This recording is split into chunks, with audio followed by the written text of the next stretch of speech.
welcome back to the Profit Roadmap. As always, we're your hosts, Ryan and Becca. This is the premier podcast created for field service pros to help you grow your business, stay on top of the latest trends, and help you provide even more value to the communities that you serve.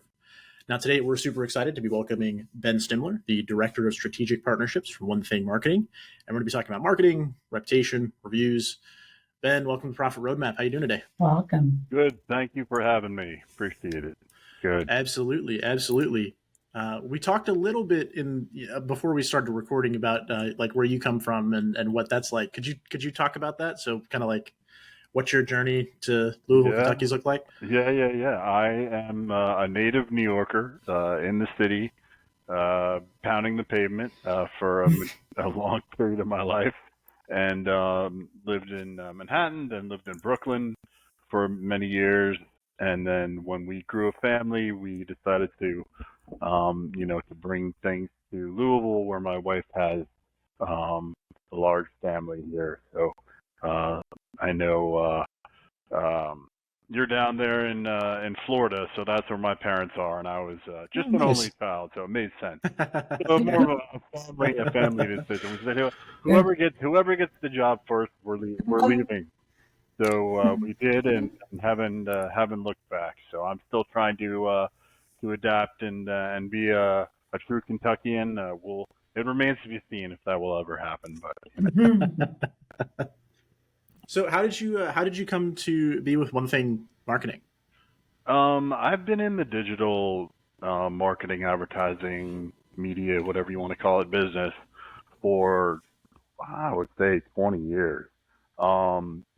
But a lot of that was in New York, and it was a whole different bird, if you will, than being in Louisville here in Kentucky and so forth. So, various opportunities led me to this role, and now I've really embraced, working with the trades, working with the home service businesses, and bringing a lot of what I've done previously, plus some new things, to the table for these companies and businesses to try to generate as much growth as possible for them. Beautiful. So let's talk about that. Let's just dive straight into it. Let's talk about acquiring new clients. Obviously, that's an amazing thing, but keeping them coming back is better. Do you have any tips for any of those scenarios where you have a first-time customer and you want to turn them into a loyal, raving fan? Yeah, I think it's got to be. I'm not going to say anything crazy here. I think you do. It's about your customer service. Are you looking professional when you're out in the field? Are you driving a van or a truck that looks professional, that's got some kind of professional signage on it? What does your website look like? Is it professional? Can people find you easily when you're on Google? Those are things that keep your customers feeling great about working with you. That, I think, is really the strongest component to keeping customers loyal and coming back. Absolutely. If you don't do those basic things, it's tough. It could be who's answering the phones, making sure that they're, if it's 4:45 and they're looking to get out of there at 5, that it doesn't matter, that they're still answering with a smile on their face, ready to serve, their clients. For those businesses that are like, okay, well, that sounds great, but how much is that going to cost me? Is it really worth my investment? Where do I even start? What would you say? Obviously they could reach out to your business, but what are other options for them to find this information? How, having a banner, looking at that professional look, those things that can really make them stand out. Yeah, and you don't need to be doing all these things all from the get-go, all at one time, right? It's, the cost of getting a polo with a logo, is, or getting, a 1 or 2 vans that you have when you're smaller to get some kind of signage on it or wrap or something. That's a great investment. then you make a small, maybe it's in the beginning making a smaller investment on your website. You don't need to go out and do a whole marketing strategy right from the get-go. You can start with the things that you need to service your clients, to have them be, coming back, to look professional on the job, to, to really put that professional look out there for them. That's a good point. I like to say that because you're right. It's like you can start small with the resources you have. So if you can't afford that website right now, like we can all start a free Facebook page, a business page, and make that look super professional, or LinkedIn or something. But ultimately, businesses, if this is your business and this is going to be your livelihood and what you want to do for the next 5, 10, or the rest of your life, like you want to be looking into invest. It's an investment. Like, yes, you know what I'm saying? So doing the website on the cheap, at some point, maybe in the beginning that makes sense because you're trying to invest in some of these other things to get off the ground. But at some point you want to make that investment because it really is a long-term investment. Absolutely. It's affecting what's happening on Google and where are people going when they're looking for services. They're not opening up the Valpak that came a week earlier when it's 8 in the morning and it's 97 degrees out and their HVAC goes out and stuff. They're going online and they're looking for people near them to come service them. So you need to have that presence. At some point, you need to understand this is a long-term investment. Yeah. And is it fair to say that, getting that branding and that professional sort of look and that level of customer service, right? Because it's sort of the total package sort of thing. It's very much more of a marathon than a sprint, right? Absolutely. And I preach that every day. Now, there are certain things that you can do, maybe assessing who's answering the calls and maybe that's not the right person, or who's going out, what people are wearing out in the field that are shorter and more impactful. But yeah, it is a marathon. Absolutely. You want to continue to add, like on the website, for example, you want to continue to add content that is going to continue and continue to optimize the website. That's going to continue to increase, how quickly people can find you, right? Which is super impactful.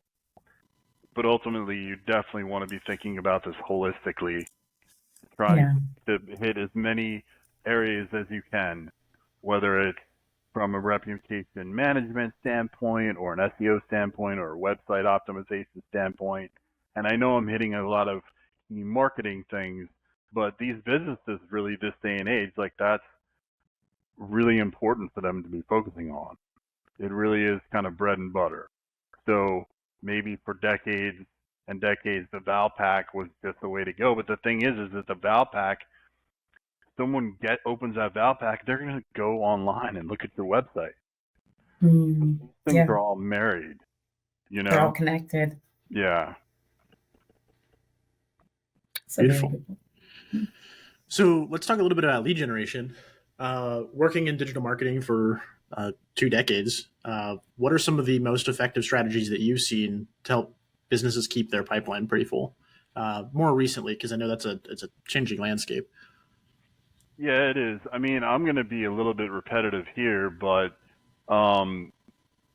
you need to have the right optimization on the website, on SEO, on page SEO, local SEO. I don't want to dig too much in the weeds and bore people to death, right? But and I know that stuff can get, but and some of the things I've already said, like being professional, in the field, asking for reviews, having someone who's super professional answering the phone. That is a big one. That's big point. That's true. But you'd be surprised, it doesn't always happen. So you need to be responsive. You know, I had a recent experience with a service company that will remain nameless, and took too long, not a client or anything, but just, sort of scoping out the waters. And it took, no response first time, no response second time. And, by the third time, it's like a sorry in there. And it's like, well, yeah, but there's so much competition. Like, why would I work with you? So those things are super important. And I think you also, one thing I've been doing a lot of recently, and I see a lot of trade and home service businesses in these, is networking groups. Mhm. I think that's a pretty good source. I mean, it really depends on your business and your strategy, but I do think there's nothing quite like those personal referrals. And sometimes, whether it's a networking group, it doesn't have to be a networking group, but just networking in general, and trying to go out of your way to go to some of these networking events and putting yourself out there and earning people's business, so that when just when someone is talking to their cousin Joe, it's like, oh, I got a plumber for you. I know a guy. Or I got an HVAC. I got an electrician who can do that stuff. And you can continue to get leads, through that way as too. But you have to cover all of your options. You have to be doing things online. You have to be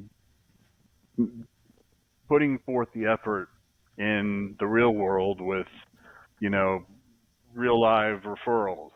So all these things have to come together. That's a good point when you were talking about customer service a little bit and like answering the phone. Because if it takes me, I was just thinking, if it takes me like 3 times to get you, imagine what it would be like when you're on my property doing the work, like how much of a nightmare that would be. So it's like if I have to go through that, it's already leaving a negative thought in my head. So Well, and they pass, can, yeah, no, yeah. And they can just go right to Google and find 5 other companies in 2 seconds. Correct. And look at their ratings and review scores, and they're just going to call them. Like, they're not going to stick around for the third interaction. Yeah. So. Yeah. Yeah, So, exactly. The story that you brought up is interesting. So one of the things that we see floating around a lot, we do a lot of like education and stuff in the trade space, is essentially like a piece of wisdom that gets passed around is like the first company that gets back to a customer is usually the one that they're going to go with. Not all the time, but disproportionately more are going to go with the first person that just gets them an estimate back. Do you see that trend actually occurring inside of your scope?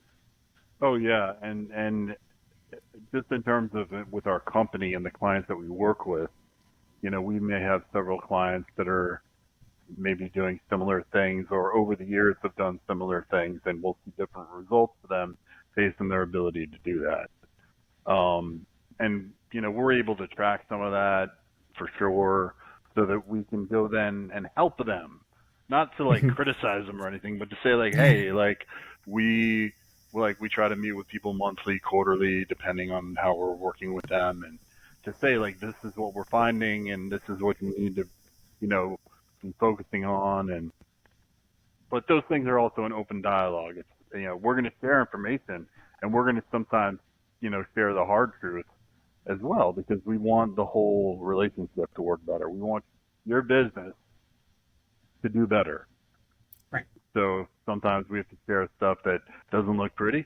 That's okay, because everyone wants to succeed. Everyone wants to grow. Yeah, you do. You have to be willing to share all the info. Absolutely, and especially as a business owner, a lot of times it's much more beneficial to you to have the uncomfortable conversation that you need to hear, and not the one that you want to have. Mm-hmm. Yeah, and from my perspective, if I'm asking the right, like if our team is asking the right questions, we're reminding that business owner of like the whys, like why, like you want to spend more time with your family and less time having to be on the site, or as a business owner. You want to, like, these are your goals. And so, okay, well, if you're really serious about that, then, and these are serious goals that are attached to real things, like real tangible things that are, your family, and you want to, your career, like, you really need to be focused on the whys and the hows. Absolutely. So we mentioned, the networking groups, talked about who's answering the phone, the logos, and all that stuff. Obviously, all of that stuff, like you kind of have to be everywhere. Is sort of what I took away from that. Now, if you present that to a business owner who maybe isn't doing most of those things, obviously that could be very overwhelming. Is there one that you think is more impactful, or is it just a matter of like, yes, there's a million options, just pick the one that you can finish first, and then and start knocking them out? Well, I think you start, I mean, always right, you start with low hanging fruit. So for you, if that means like, okay, I can go and join a local chamber of commerce group, and they have, at at a beach bar on every other Tuesday, they serve drinks and there's networking. Like, that's a pretty low, hanging fruit. If I realize that it's only going to cost me, not an arm and a leg to get some shirts for my 5 guys that I have in the field, or fewer, then that's something I really need to invest in. If I need to make sure that everyone's wearing, booties when they go, into people's homes, or if, people are worried about COVID or whatever it is, getting masks and stuff like that, like, those are low cost things that people can do. I'm not saying that's the current worry, particular that one last. So I think those things, and the communication as well. Like, okay, so your van isn't got the best signage in the world, but communicating, like, okay, we set a window confirming it, like, hey, I'm on my way, I'm going to be there soon. That stuff goes a long way. Absolutely. Instead of just being like, okay, yeah, I'll be there tomorrow. It's like, okay, well, but that stuff happens like all the time. It does. Oh yeah, you get that Comcast answer. It's like, oh my gosh. And you're like, okay, well, I'm glad, like, my time is not valuable at all. So that's like kind of the taste you get left in your mouth, and it's like, okay, here's your window, and actually show up in the window. And if for some reason you're not going to be, please communicate that, and that doesn't come necessarily even from being any kind of expert in this, but from being a consumer myself. Yes. Yeah, that's a good point. Yeah, I'd be way more, I guess, lenient in my view of a company if I got a call from them and said, hey, something happened, our technician can't be there for another hour. Yeah. My AC's out. I'm probably already not in the best of moods, but like, I'm gonna be like, all right, that's what it is.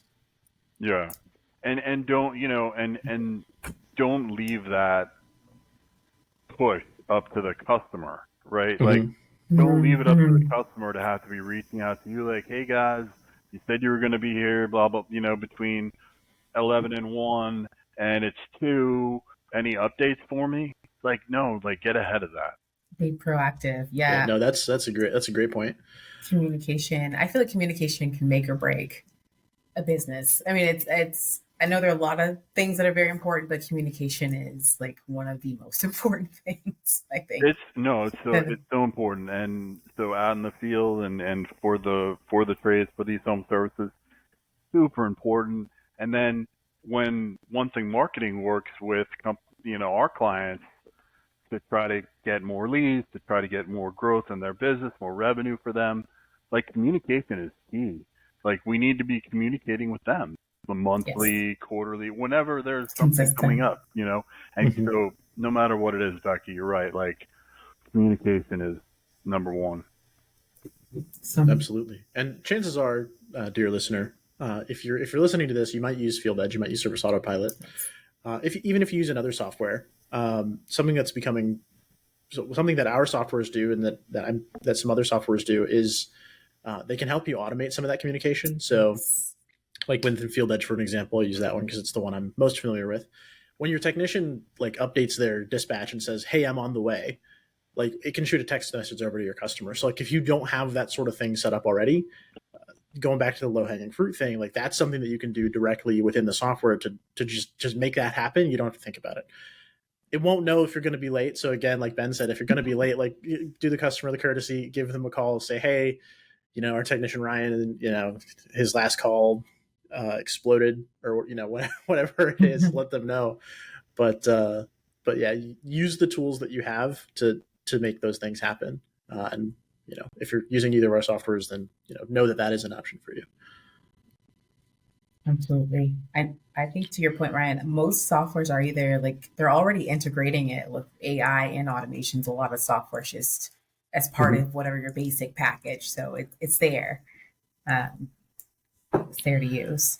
Yeah. Ben, do you guys use AI at all in your marketing endeavors? Or are we still not sure? Like what's y'all's stance on all that? Yeah, there's automation and AI going on. A lot about, like with like inputting this information into CRMs, and with regards to like contact forms and live chats and things like that on websites. There is automation that's being used. Yeah. So that's reputation management screening. To a certain degree, we can use automation. So, how big of an impact does an online review have on a business reputation? So, and what can a business do to manage that effectively? Right. So, I mean, online reviews affect not just trades, not just home services, even our choosing, healthcare professionals. It's incredibly important. So if you don't have a good handle on that whole process, then you're really losing out. Now, one thing you can do is when you provide service to someone, and you, first of all, ask them how their experience was. Mm-hmm. And if they respond in a positive way, ask them to leave a review. Yeah. I don't think there's anything wrong with doing that.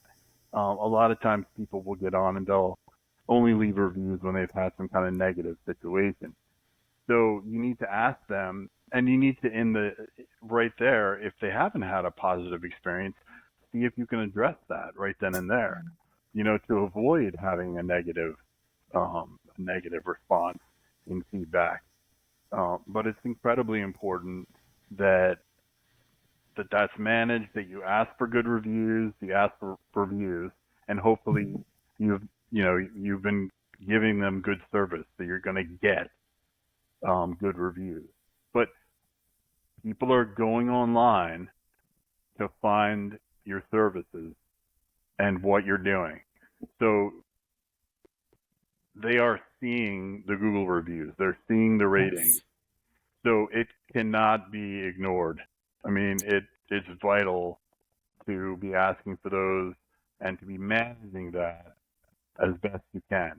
And, I know some people are sitting there as a business owner and they're trying to respond to everyone and, do it all themselves. And then there's also, part of what we do is can help with that process. Just, manage that reputation, do the reputation management, and make sure that any negative reviews that they're reviewed, that we try to respond in a nice way, in a fair way.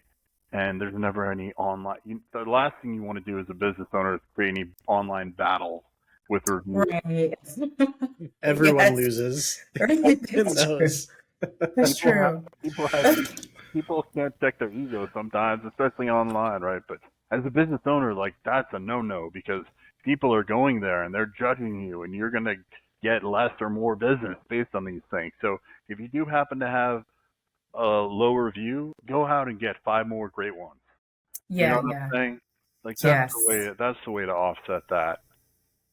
I like that. I maybe I need to get better at this, but I personally only review if it's I don't review if it's negative. I don't leave I just if I had a really positive experience, I'll review. Um That says a but lot about you, Becca. You're a yeah. good person. But to your point, responding to negative reviews, we've spoken about this before on our podcast. I like the businesses where I see the owner or someone respond to the negative review, and sometimes the owner will provide more context, because you're right, there are some people who are just negative people and they just want to leave a negative review. And I like when the owner just comes back and says, hello, yes, we remember you, and this is what happened, and we offered to fix it, but you didn't want to. So I like to see accountability and taking ownership.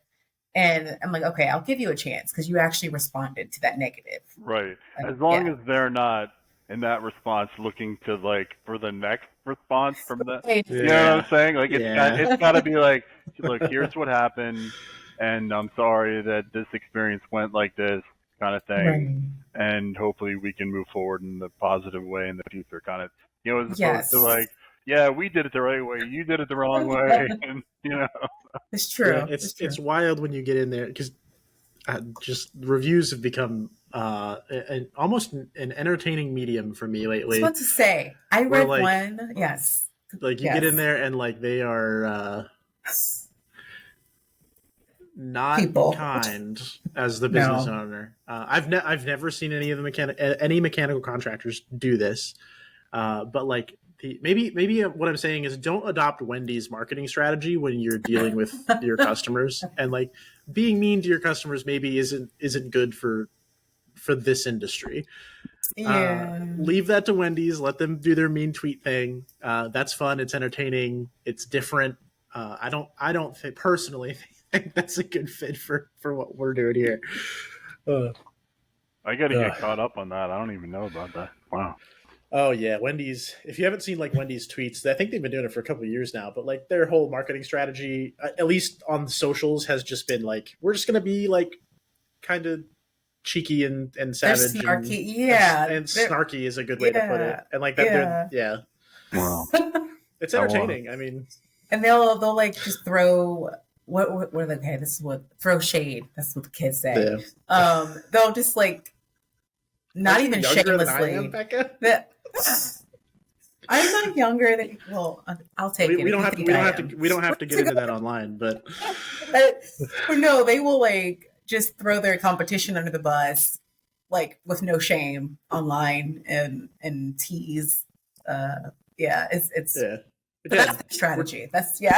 Use it as a counter example for what you should be doing, because I'll have to investigate. Yeah, absolutely. So let's. I'll wrangle this back in. We can start talking about. Sorry, off topic. That's okay. What do you think about companies that have just 100% 5-star ratings? As a consumer, when I see that, I'm like, you got 100 reviews. They're 100% of them are 5 stars. So you have an actual 5-star business review on Google. Like, is that like a red flag to you, or is that something where you're like, wow, this really must be incredible? Because like it kind of feels hard to believe. Is sort of the way that I look at it. So what are your thoughts, Ben? That's a good point. It does seem a little bit unbelievable, right? Now, if it's 10 reviews, that's totally believable. Yeah. If it's 700, well, I don't know. But am I aware that 1-star reviews can be gotten rid of potentially? Like I am aware of that. So maybe I'm a little bit jaded, but I think that's where the rest of the story is important. Call them, find out, are you like, do you get a good response when you call them? Go online to their website and, what does their website look like? What is the information they have on there? Like, what other information can you gather about them? Or, you know what? If that makes you feel uncomfortable, just move on. Just move on. And that's the importance. This is the importance why other companies shouldn't just assume that they can't play ball. Like you if you pay attention to your to what you're doing as far as your website, your on-page optimization, your Google, SEO rankings and so forth, like you can play ball when you find stuff like that looks a little fishy. Like they might just go to the next best thing. Okay, well maybe that's a little more realistic, and they've got one or two 1-star reviews, and that it's a 4.9 star, and that makes me feel more like it's more realistic. So let me give them a call. So, I guess that's the best way I would answer that. I don't know to what degree. I know that it is possible to get rid of the 0 stars, and I'm sure that there are companies out there, or 1 stars or whatever, and I'm sure there are companies out there that truly have no really poor ratings or reviews as well. So yeah. So one thing that we've had come up in the past, sort of tangentially related to the reviews, is that like when you get a negative review, like there is opportunity in those. And you've actually sort of mentioned this already, Ben, but like the idea that, someone leaves you a negative review, you can respond to it and be like, hey, how can we make this right? From a customer service standpoint, that's something that speaks volumes, at least to me as a consumer, is like, if I left someone a review, or I didn't have a good time, with a contractor or something like that, but then they offer to come out and fix it. Like for me, that's going to go a long way. That's probably going to get me to change that review from, skewing towards the negative to probably pretty positive, overwhelmingly positive in some cases, depending on exactly how they handle everything. So there are ways to correct, low reviews, and it doesn't have to be anything nefarious, like you're trying to delete them, but like you can absolutely do that. Yeah, from a business owner's perspective, like that is the best answer to a bad review. Is just address it as best you can, don't get in a battle, and move on. Yeah, definitely avoid the battles. When you guys are working with your clients or anything, and you're helping them, to get reviews, do you guys suggest like sort of like incentivizing like a review program for the employees, or anything like that? I think you need to focus on what's happening at the house when you go, like what's happening on the job, and focusing on the people that are being served and asking them the right questions and finding out about that service that's been done, and if it is good, asking for a good review.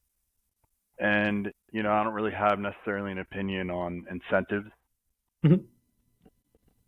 but it should be a normal thing to evaluate how the customer feels about the service that was provided, and to then not be afraid to ask them to leave a good review. Yeah.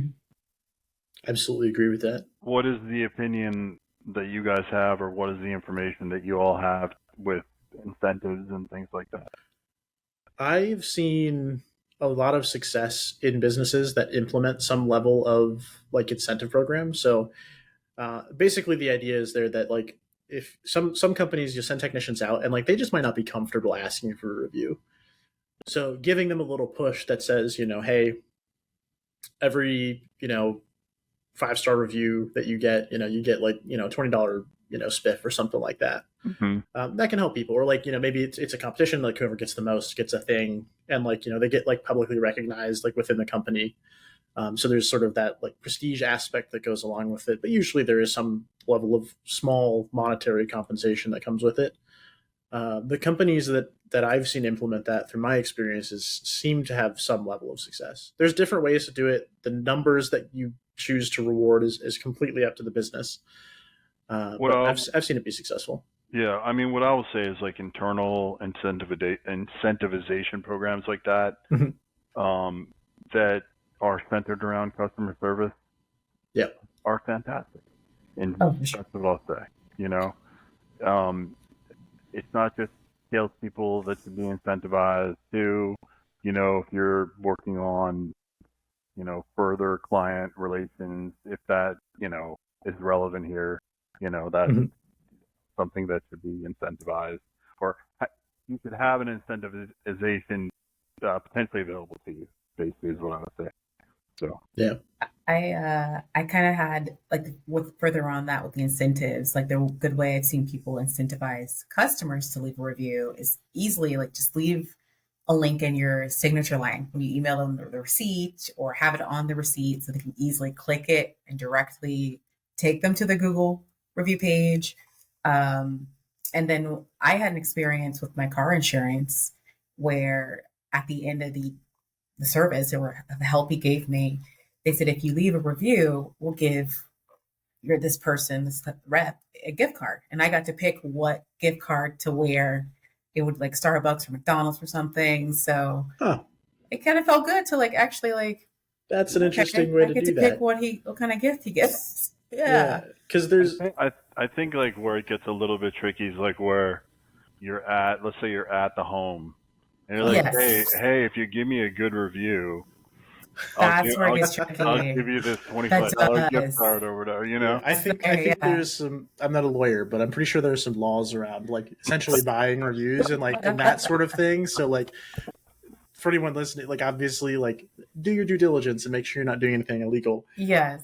But that's an interesting concept, Becca. The Yeah. It was idea all that like automated too. basically like if you leave a reward, you get to choose a reward for that person that Yeah. came out and helped you. Yeah. It was Um, different.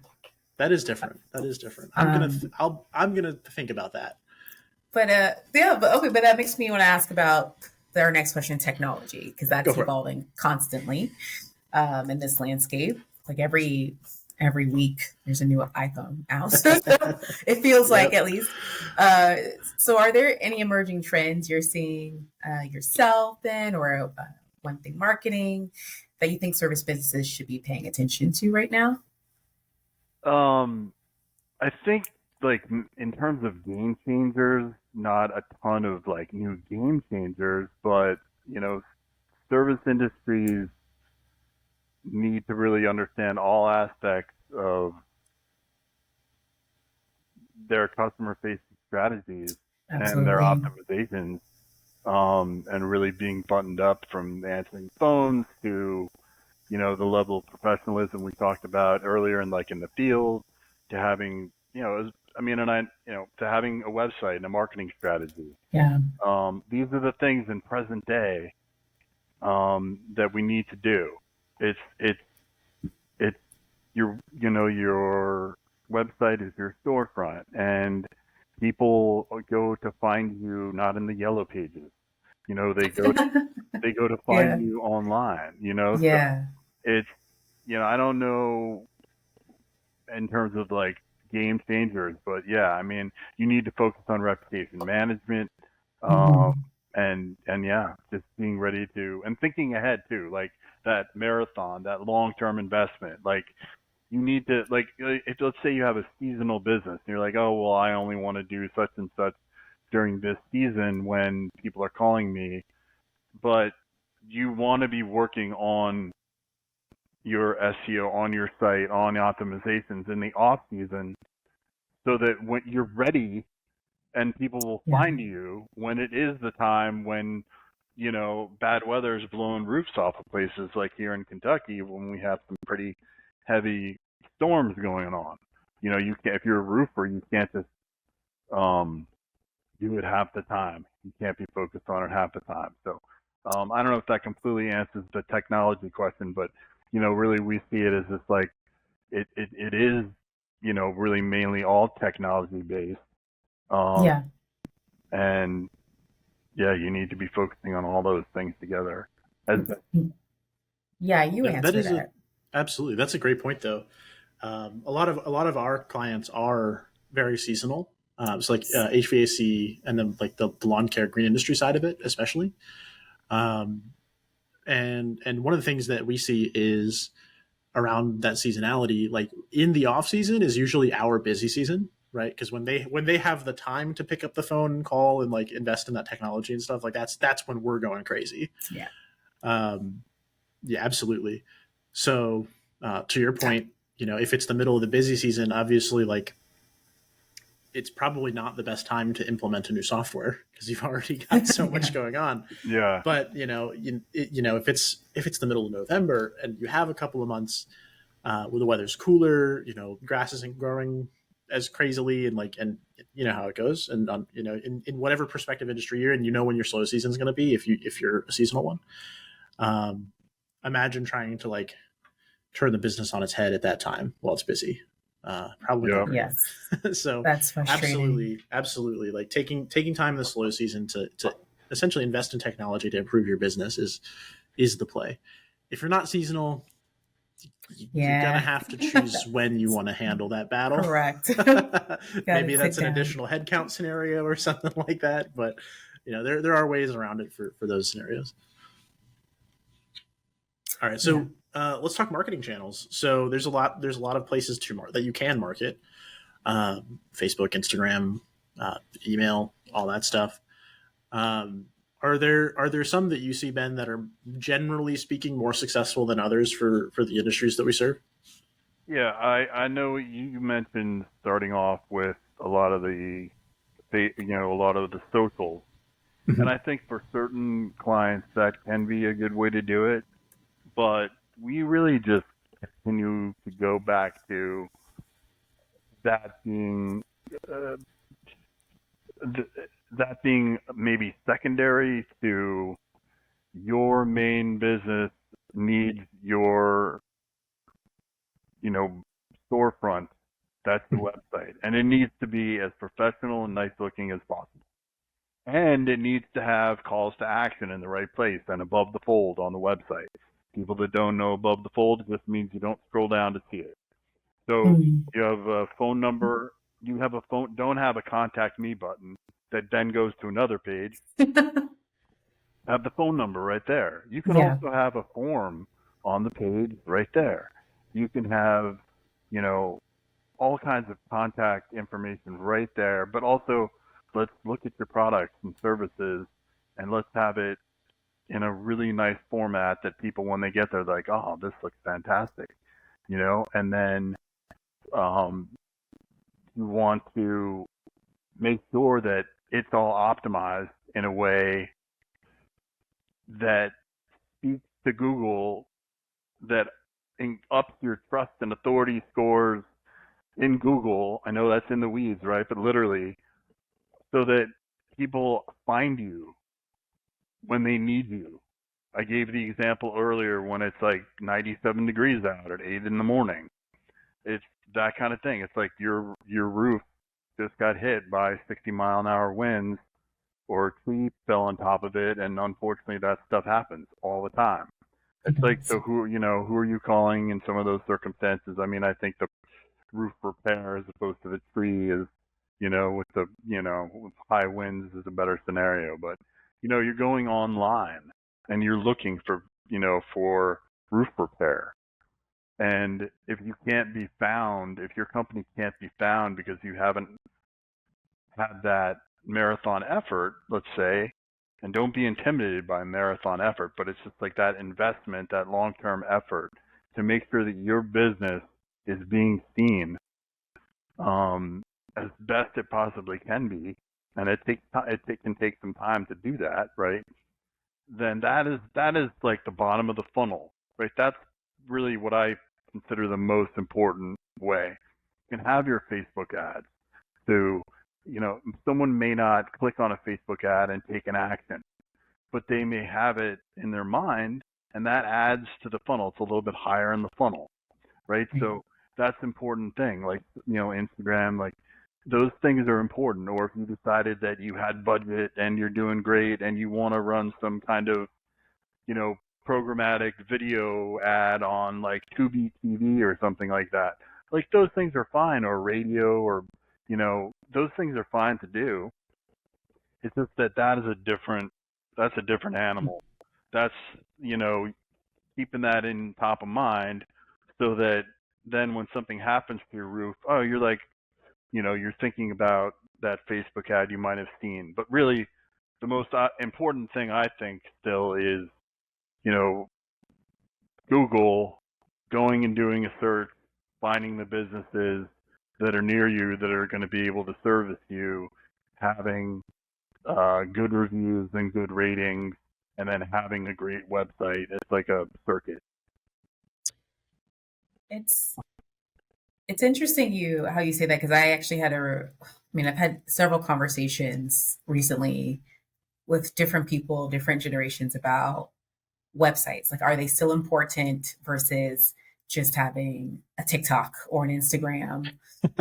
Yeah. And that's how some people just have, but I like the way you frame it is like you can have those social media platforms, but they're just a funnel. It accentuates your storefront, your website.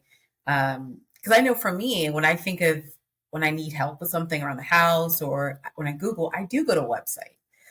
Or if I'm looking for someone, and maybe it's just my age, and no, I'm not old, but I do consider, like, okay, if they have a website, they are a little bit more professional in my mind than someone who just has an Instagram page. So I do have that thought process in my mind when I'm looking for someone. And listen, I am clearly by the gray in my beard and a little bit older. But like, I mean, am I going to TikTok and wanting to spend $5,000-$10,000? No. Like, is that? I mean, I don't know. Like, yeah, it's a good perspective. Yeah, I want more info than that. Yes, that's a good point. That's a very good point. Yeah, earlier on, we were talking a little bit about SEO, and you'd mentioned like content generation and stuff like that. So is that probably? I'm assuming that's probably a better topic for like investing in things like TikTok and stuff, because like making a TikTok doesn't have to be expensive, and generating that content, whether it's an article or it's some sort of video comment or a video commentary or something like that, like it doesn't have to be expensive to do those things. Yeah. So that might be a better use of those platforms. And those platforms are obviously relevant and continuing to be more relevant. It just, what is the best use of, and where is that truly, what is that bottom of the funnel? Because that's the point of action. That's where you're getting the call. Like, that's where that lead is probably coming from. Like, that's where you're probably turning as a service business. That's where you're probably turning that lead into a sale. Yeah. In my opinion. Mm-hmm. No, I definitely agree. Absolutely. Well, I had a question. Certainly having that, but certainly I'm not trying to say don't have Instagram, don't have Facebook. Like, you could, sure. and you could either let some company like us or have somebody that you work with, work on having a presence there. But I wouldn't expect to run as a trade or a home service business, to run a ton of Facebook ads and have that change your business from $1 million to $2 million in revenue over a year and a half. Absolutely. So let's actually talk a little bit about one thing, marketing, and the services that you guys actually provide. So do you guys like build the websites when it comes to like content and stuff? Like, what is like if I'm like, hey, I got my business, I want to sign up with you guys. Like, what exactly do you guys handle? Yeah, we'll go in and we'll build the website from scratch. Really, we have a good know-how, over 10 years of experience working with primarily 95% trades and home service businesses. We understand like how to get the lead in, out the door, how to design it, how to optimize it, and then how to connect that with local SEO, how to get those Google rankings up. And then we're trying to also position ourselves more and more where we're then working with you strategically on an ongoing basis to try to be the concept of like a fractional CMO, right? So, okay, you don't have a chief marketing officer that you're paying $100,000 and $120,000, but work with us for a fraction of that cost. We can be your marketing wing. And we can Nice. take into consideration everything. We're having monthly calls with you. We're looking at all the numbers. We're tracking all the statistics so that we have data to make different decisions on. And we're communicating. Becca, we mentioned that earlier, how that's the most important thing. We're keeping in the communication as the main focus so that we can understand the whys and the hows, which I've said a few times, just to understand, like, what are your goals? What are your goals? And, why do you want to be doing what you're doing? And how do we think together we can get there? So that's Right. what One Thing Marketing is really trying to focus on. And through any means of, if you want to do, like I said, if you want to do, so beyond the website, and if you want to do, if you want us to help you with the social, great. If you want us to help you with, video ads or radio ads or any of that, it's a holistic marketing plan.